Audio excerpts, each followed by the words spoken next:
Hey everybody, welcome to my YouTube channel, Fun with Knowledge and Facts.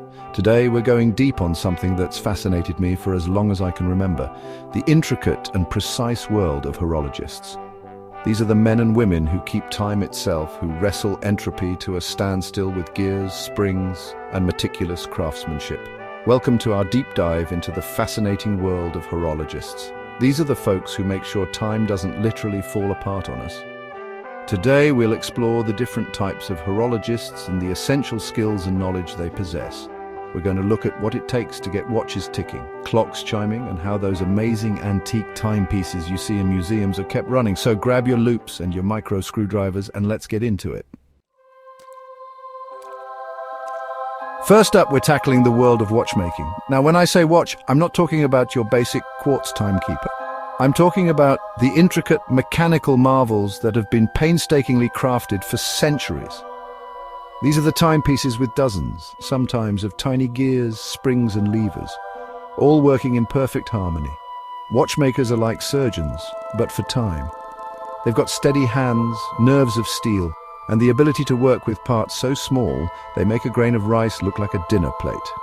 A watchmaker needs to be able to diagnose a problem just by listening to the tick, and then disassemble, repair, and reassemble a watch with the precision of a master. From the miniature, we scale up to the monumental.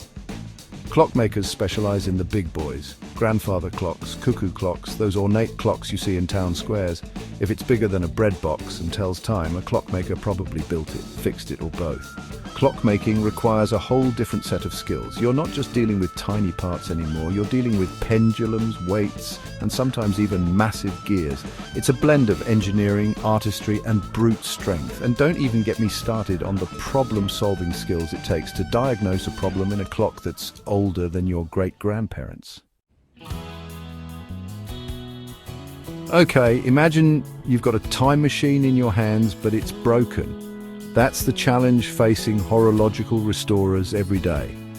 They're tasked with taking antique timepieces, some of them centuries old, and bringing them back to their former glory. Restoration isn't just about getting a clock ticking again, though. It's about preserving history, about respecting the craftsmanship of the original maker.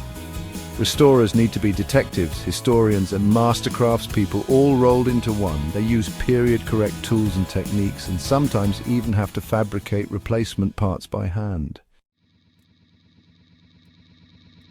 Now, regardless of what kind of horologist we're talking about, they've all got to have a deep understanding of mechanics. This is the foundation, the bedrock of horology. Think about it.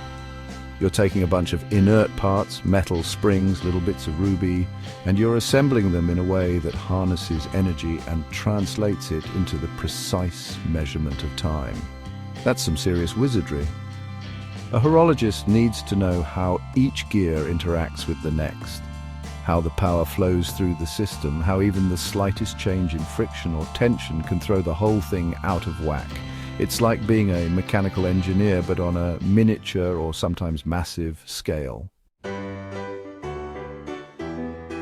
So you've got the mechanical knowledge, but that's only half the battle. Horology demands a level of precision craftsmanship that would make a brain surgeon say, "Whoa, slow down." We're talking about working with parts that are sometimes thinner than a human hair, using tools that look like they belong in a dollhouse. And it's not just about being small and delicate either.